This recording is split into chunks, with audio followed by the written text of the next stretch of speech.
My name is Ruby Dawson. I'm 33 years old, and about 6 weeks before I was supposed to walk down the aisle, I learned something I should have understood much earlier. Stability doesn't guarantee loyalty. Sometimes it just makes you easier to overlook. I work in logistics planning for a regional distributor. My life has always been structured. Early mornings, clean schedules, systems that make sense. I like knowing where things are going, how they get there, and what happens if something breaks along the way. Control doesn't comfort me. Predictability does. And for a long time, I thought that was enough. Daniel Reeves is 31, the kind of man people trust almost immediately, without ever stopping to ask themselves why. He's warm in a way that feels effortless, attentive without looking like he's trying. The kind of person who makes conversations feel easy, like you're not carrying your half alone. Being around him felt like relief. At least, that's what I told myself. We were together for 4 years, engaged for almost 1. The wedding was planned for early next year. We lived together in a condo I owned, something I bought years before I met him, back when my life was quieter, simpler, more contained. We didn't share everything, not legally, no joint mortgage, but we did have a joint savings account. Labeled clearly, wedding fund. That detail matters. It wasn't vague savings. It wasn't a backup account or emergency cushion. It was specific, intentional. Every transfer we made into it had a purpose. Venue deposits, catering, photography, all the things that turn a relationship into an event people can witness. Daniel loved that part. The event, the optics, the guest list, the way everything would look from the outside. He talked about color palettes more than vows, about seating arrangements more than long-term plans. I noticed it, but I didn't question it. I told myself people express excitement differently. That's what I did a lot back then. Reframe.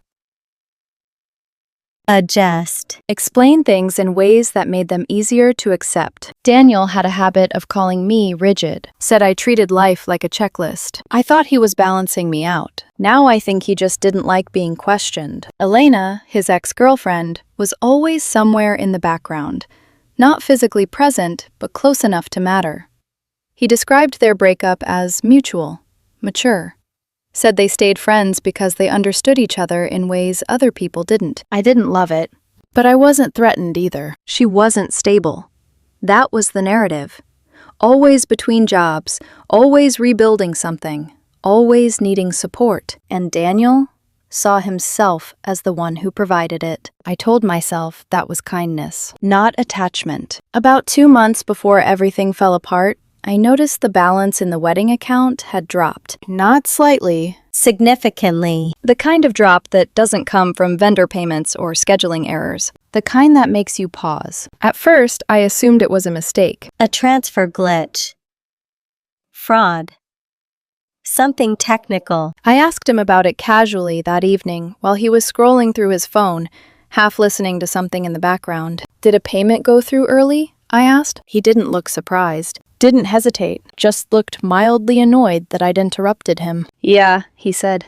I used it. I waited. For what?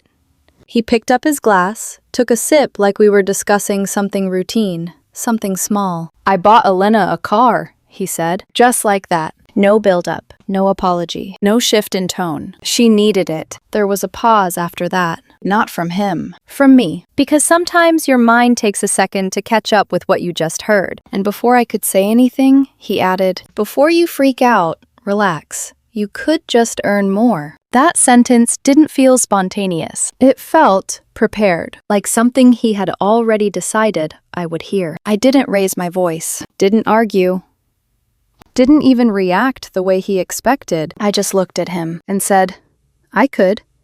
He smiled.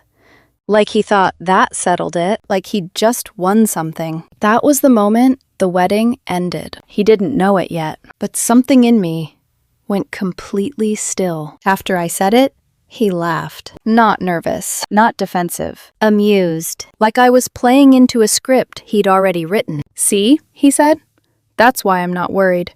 You always land on your feet." I asked him how much he took. He sighed, like I was asking him to solve a problem that shouldn't exist. Then he told me the number. It was a little over half of what we'd saved. Not small, not something you replace quickly. Enough to dismantle months of planning in a single decision. I asked why he didn't talk to me first. He shrugged. Because I already knew how you'd react. You'd make it a whole thing. A whole thing. I remember that phrase clearly, because in his mind, this wasn't one. Elena needed it more than we need chair covers or whatever, he added. I reminded him that the money wasn't his alone, that we both contributed, that we had rules, agreements. He waved that off. Relationships aren't spreadsheets, Ruby. Marriage means flexibility. Then he leaned back slightly, like he was explaining something obvious. Honestly, you're being a little controlling. There it was, the shift from justification to accusation. And then he said something that stayed with me longer than anything else. If you really loved me, you'd understand why I had to do this. I asked him if Elena knew where the money came from. He hesitated, just for a second, then said she didn't need to know the details. She's just grateful, he said. That was the moment everything sharpened. Not just the money, not just the car, the secrecy, the entitlement, the certainty that I would absorb it and move on. I told him calmly that what he did was theft. He laughed again. Don't be dramatic. It's our money. It was going to be used anyway. Not anymore, I said. He rolled his eyes. Said I was threatening our future over something temporary. Said weddings get paid off. Careers grow. Then he smiled again, that same confident, unshaken smile. You're lucky I believe in your earning potential as much as I do. I didn't argue, didn't debate intent or fairness or love. I just asked one question. Whose name is on the title? He blinked, confused. Why does that matter? I nodded slightly. Okay, I said, and stood up, walked into the spare bedroom, and started gathering documents he didn't know I had already scanned. Behind me, I could hear him following, his tone shifting, not worried yet, just irritated. Ruby, what are you doing? I didn't look at him. I'm canceling the wedding. He laughed. Said I was being impulsive. Emotional. I zipped the folder closed. No, I said quietly. I'm being precise. That night, he slept soundly. I didn't. And sometime between midnight and morning, I realized something I hadn't wanted to admit before. In his mind, this was already over. Not the relationship. The conflict. He had decided how it would end, and he assumed I would follow. I always had before, just on smaller things. This time, I didn't. The next morning, Daniel acted like nothing had happened. He made coffee, hummed under his breath, asked if I wanted eggs the way he always did on Saturdays, like we were still inside an ordinary weekend, and not standing in the wreckage of a decision he'd made behind my back. I watched him move around my kitchen with that comfortable confidence he had developed over the years, opening cabinets, using my mugs, standing barefoot on my floor, like permanence was something he could claim, just because he had been there long enough. And that was when I understood something that made my stomach turn. In his head, the argument was already finished. Not because he had apologized, not because anything had been repaired, but because he had decided I would bend. While he was in the shower, I logged into the wedding account. My hands were steady, too steady. I downloaded every statement, every transfer, every timestamp. Then I pulled my own contribution records and matched them line by line. There it was, clean, Specific. no ambiguity. I opened old text threads too. The ones where we discussed using the account only for wedding expenses. The ones where Daniel suggested labeling it clearly so neither of us would accidentally touch it. That almost made me laugh. Almost. When he came out wrapped in a towel, his hair still wet, he looked at me, sitting at the dining table with my laptop open. "You're still sulking?" he asked. Sulking. I remember staring at him for a second, trying to find the man I thought I knew. I couldn't. "I canceled the venue hold," I said. He froze, then laughed. Not because it was funny, because he still thought I was performing anger. "Okay," he said slowly. "That's dramatic." I also emailed the photographer and caterer to pause all contracts. His expression changed then. Not fear. Anger. You had no right to make unilateral decisions. I closed the laptop. That's interesting. His jaw tightened. Don't do that. Do what? Talk like you're above this. You're punishing me because I helped someone. No, I said. I'm responding because you secretly transferred thousands of dollars from our wedding fund to buy a car for your ex-girlfriend. Elena needed transportation to get a job, he snapped. I was investing in her future. Once she's stable, everything calms down. Everything calms down. Like my trust was background noise. Like the wedding was an inconvenience. Like he had built a story where stealing from me became generosity if he narrated it softly enough. I asked him again whose name was on the title. He looked away. Technically mine. Technically? My credit was better, he said. It was easier. I nodded. That was all I needed. I'm calling a lawyer. He laughed louder this time. Good luck. Then he crossed his arms and leaned against the counter like he was enjoying himself. No court is going to care about relationship drama, Ruby. Judges have real problems. I didn't correct him. By that afternoon, I had a consultation booked. By evening, I had a plan. Daniel spent that night on the couch, scrolling through wedding inspiration videos on his phone, like aesthetics could reverse consequences. I heard the sound of soft, romantic music from the living room, saw blue light flashing under the bedroom door, and felt something inside me settle into a colder place. He had no idea that while he was curating centerpieces and pretending this was temporary, the car he bought for Elena was already on borrowed time, and neither did she. Monday morning, Daniel left for work like he always did. Same cologne, same pressed shirt, same casual confidence. Before leaving, he kissed my cheek and said, "We'll talk later." Like this was a disagreement over flowers, not a fundamental breach of trust. The moment the door closed, I forwarded everything to the attorney. He didn't laugh. He didn't tell me to calm down. He asked specific questions. Who deposited what the account was labeled, whether there was written agreement, whose name was on the car title, where the car was registered, whether Elena had possession. When I told him the title was in Daniel's name and the account had been jointly funded for one specific purpose, he paused, then said, "Okay, this just got simple." By noon, he had drafted a formal demand letter, not emotional, not threatening, clinical. It requested reimbursement of my portion of the funds or return of the asset purchased with them. It cited dates, Amounts. agreements. It gave Daniel a deadline. I didn't show it to him right away. That evening, he came home irritated. "The venue called me," he said, before he even took off his shoes. I looked up from the kitchen table. Okay. Vendors are confused. My mother is asking questions. Do you have any idea how embarrassing this is? The wedding is canceled. His face hardened. You don't get to just decide that. I already did. He stared at me like I had changed languages. Then he laughed once under his breath. You're acting like a robot. No, I said. I'm acting like someone who finally read the room. He tossed his keys onto the counter. You're punishing me for being compassionate. You used wedding money to buy your ex a car. I helped someone who needed it. Did Elena know where the money came from? His mouth opened. Closed. Then he rolled his eyes. It's not relevant. It's extremely relevant. Fine, he snapped. I'll tell her if that makes you feel better. That night, he texted her. I know because he came into the bedroom later and shoved his phone toward me like evidence. See? Transparency. The message he showed me was carefully worded. Too carefully. Ruby knows about the car. She's upset about the wedding account. I'm handling it. Not apologizing.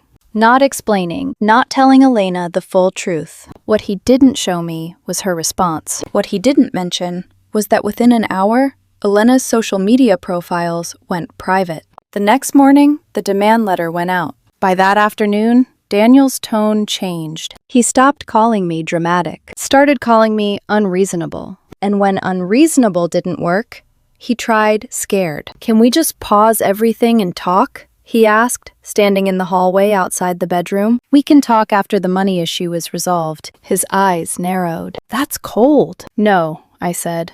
That's clear. That was when he realized I wasn't bluffing. And that was when Elena stopped answering his calls. By midweek, the condo felt different. Quieter. not peaceful. Tense. Daniel stopped pretending everything was fine and switched tactics completely. He cried once while I was on a work call. Not privately. Not because he couldn't help it. Loud enough that I had to mute myself and stare at the laptop screen while a client asked if everything was okay. He told me I was destroying our future over a misunderstanding. He said he trusted me to provide, and I was punishing him for believing in me. He said other women would be proud to have a partner generous enough to help someone in need. I asked why that someone was always Elena. His face changed. You're obsessed with her. I'm not. You're jealous of a woman who has nothing. I'm asking why your ex-girlfriend's emergency mattered more than our wedding. She needed me, and I didn't? He didn't answer. Not right away. Then he said, "You're the strong one, Ruby. You always manage." There it was again. Not love. Utility. I told him choosing me would have involved not stealing from me. That was when the mask slipped. "It wasn't stealing," he said sharply. "We were getting married anyway. Once we're married, everything is shared." I stared at him. "So you were just acting early?" He looked relieved for half a second, like I had finally understood. "Yes." I almost felt sorry for how deeply he believed that made sense. I asked what would have happened if I had done the same thing. If I had taken our wedding money and bought something for an ex-boyfriend without telling him. His expression turned blank, then irritated. "That's different." "Why?" "It just is." Thursday afternoon, my attorney filed the claim. Civil theft. Clean. Documented. No theatrics. That night, Daniel finally told Elena the full story. I know because he was yelling into the phone from the living room, pacing so hard I could hear his footsteps through the wall. "You said you needed help," he snapped. "You promised you'd pay it back." Then silence. Then his voice again. "No, you don't get to disappear now." I stayed in the bedroom doorway, unseen, listening. At one point he said, "She can legally take the car, okay? The lawyer says she can." Another pause, longer this time. Then his voice changed. "What do you mean you're leaving town?" He hung up minutes later, pale and shaking. When he came back into the bedroom, he tried to explain before I asked anything. "Elena's overwhelmed." I said nothing. "She just needs space." Still nothing. "Once things cool down, she'll come back and fix it." "Do you know where she is?" He looked at me, and for the first time since this started, he didn't have an answer. Friday morning, the repo order was approved. Friday night, the parking space was empty. Daniel stood at the window, with both hands pressed against the sill, staring down at the place where the car had been, and for the first time, he looked genuinely afraid. Not sorry. Afraid. Saturday morning, I woke up to Daniel standing over the bed, not yelling, not crying, just watching me. There was something different about him. Not softer, not calmer, Quieter. controlled in a way that felt rehearsed. "We need to be on the same side again," he said. I pushed myself up slowly, leaning against the headboard. "We were on the same side. You just changed the terms without telling me." "This has gone too far," he continued, ignoring that completely. "Lawyers, repossession. This is nuclear, Ruby." "No," I said. "This is consequence." His jaw tightened. "Couples work things out privately. Couples don't secretly drain a shared account to buy their ex a car." He exhaled sharply, like he was trying not to snap. "Have you talked to her?" "Elena?" I asked. He nodded. "No." "She's scared," he said. That word sat in the air longer than it should have. Scared. Not grateful, not apologetic. Scared. "Do you understand why she's scared?" I asked. His expression shifted instantly. Defensive, sharp. "You're enjoying this." "That's not true. You like punishing people. You're on some kind of power trip." I almost laughed at that. Almost. "This isn't about power," I said quietly. "This is about you treating shared money like your personal emergency fund for your ex-girlfriend." "I didn't think you'd actually do anything," he snapped. There it was. Not regret. Expectation. "You always talk things through," he continued. You're supposed to be safe. Safe. That word landed differently. Not comforting. Not kind. Predictable, manageable, controllable. Around noon, his phone rang. Unknown number. He stepped into the hallway, lowering his voice. But not enough. I didn't move. I didn't need to. Hello? He said. A pause. Then, what do you mean it's flagged? I could hear Elena's voice faintly through the phone. Fast. Tense. He ran a hand through his hair. I didn't know it would happen like that. Another pause. Then his tone shifted. Sharper. Panicked. What do you mean your plates are invalid? Silence on my end. But I could feel it. The unraveling. Because it was easier, he said suddenly. The title being in my name. Because I trusted you. There was a short sound from the other side. A laugh. Not warm. Not relieved. Ugly. Then quiet. When he came back into the bedroom, something in him had hollowed out. What happened? I asked. He swallowed. She said, if the car gets taken, she's done. Done. With him. With everything. She said she can't deal with drama. I held his gaze. Did she apologize? He looked away. No. Of course she didn't. He stepped closer, his voice dropping. Please stop this, he said. I'll fix it. I'll pay you back. With what money? I asked. He didn't answer. That evening, he packed a bag. Not everything. Just enough.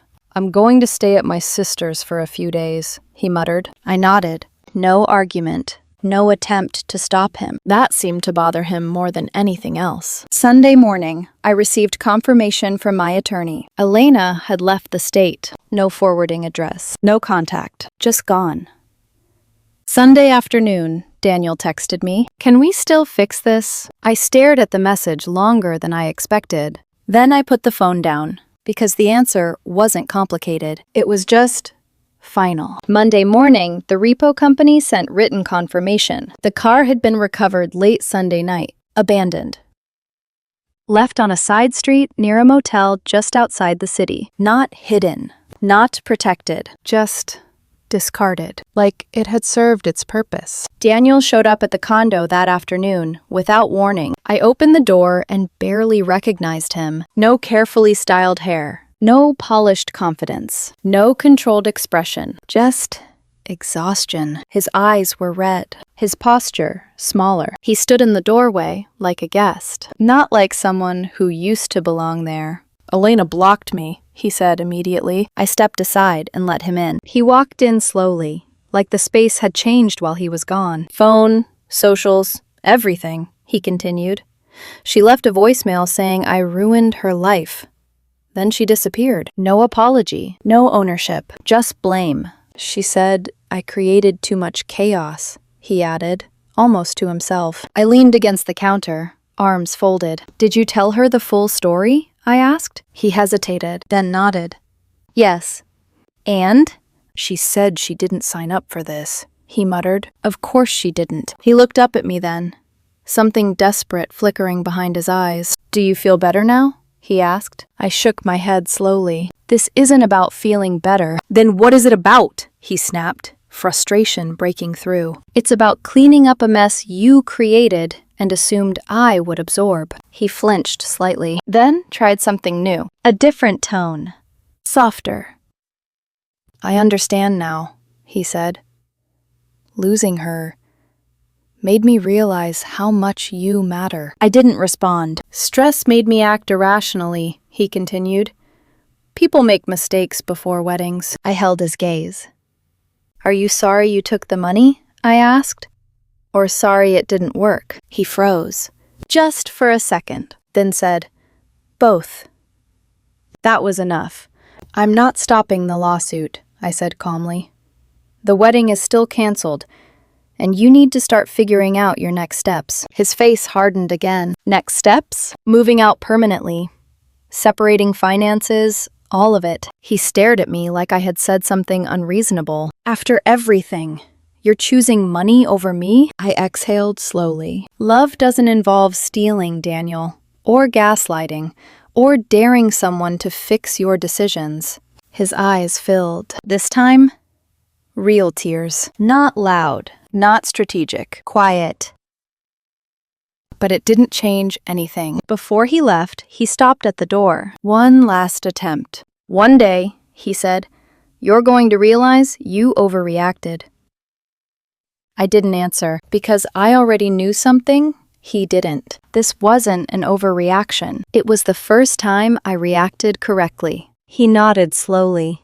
Like he understood something he couldn't quite accept yet. Then he walked out, and this time he didn't come back. The condo felt different after that. Not empty, just still, like something loud had finally stopped. The legal process didn't move as fast as the emotional fallout, but it moved. Consistently, predictably. The way things do when they're based on facts instead of feelings. Daniel kept acting surprised by that. Like once the car was gone and Elena disappeared, everything would reset. That I would calm down. That I would miss him enough to undo it all. Instead, he got served. And the look on his face when those papers arrived, I didn't see it in person, but I heard about it. Not fear. Offense. Like the world had violated some unspoken rule that consequences weren't supposed to apply to him. He called me immediately. Furious. You're humiliating me, he said. Did you think this would stay private? I asked. You could have handled this differently. You could have not stolen from me. He went quiet for a second, then tried again. I'll countersue, he said.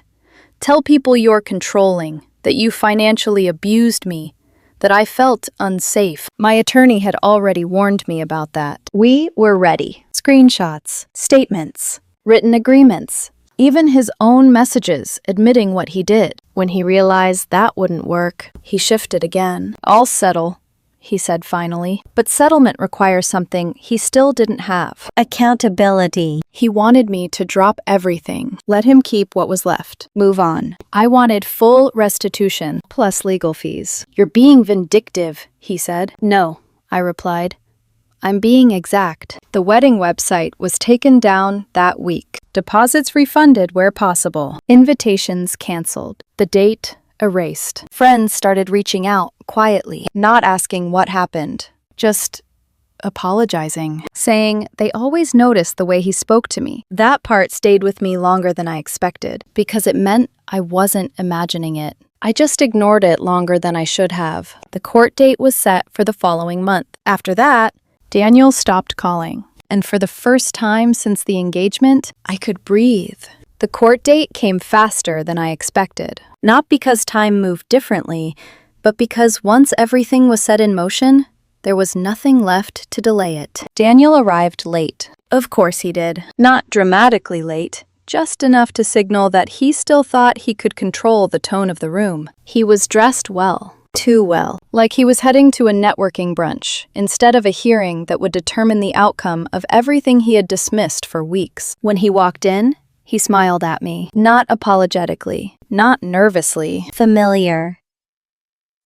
Like we were still something that could be softened with a look. I didn't return it. His lawyer did most of the talking, framed it carefully. Misunderstanding between engaged partners, shared funds, emotional decisions under stress. He used words like intentions over and over again, like they carried weight on their own, like they could reshape facts. My attorney didn't argue intentions. He didn't need to. He laid out the structure. Joint account.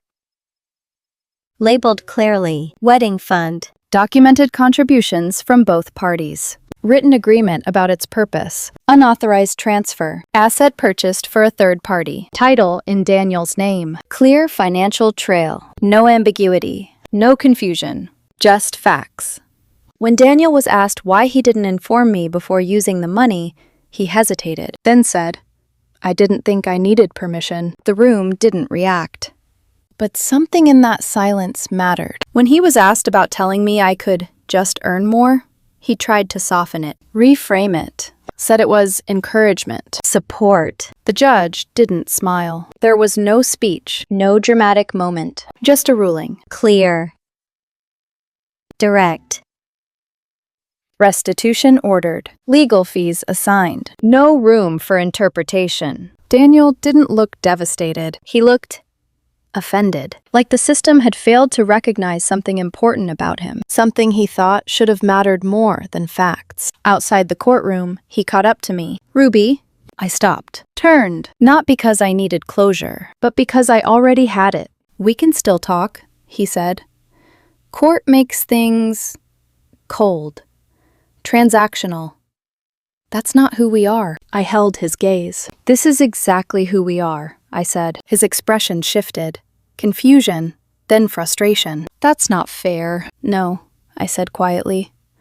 "What you did wasn't fair." He exhaled sharply, ran a hand through his hair. "You feel powerful right now?" he asked. I shook my head. "No." "Then what do you feel?" I thought about it for a second. Not anger, not satisfaction, not even relief. Done. That seemed to land harder than anything else I had said, because there's no argument against done. Weeks passed, then months. The noise faded in a way I didn't expect. No dramatic aftermath, no final confrontation, just quiet. The money was returned exactly how the court ordered it. Transfers, confirmations, receipts. Daniel moved out permanently not long after. We didn't speak again. Not after the final paperwork cleared. People kept asking me how I was doing, like they expected something heavier. Anger. Regret. A breakdown.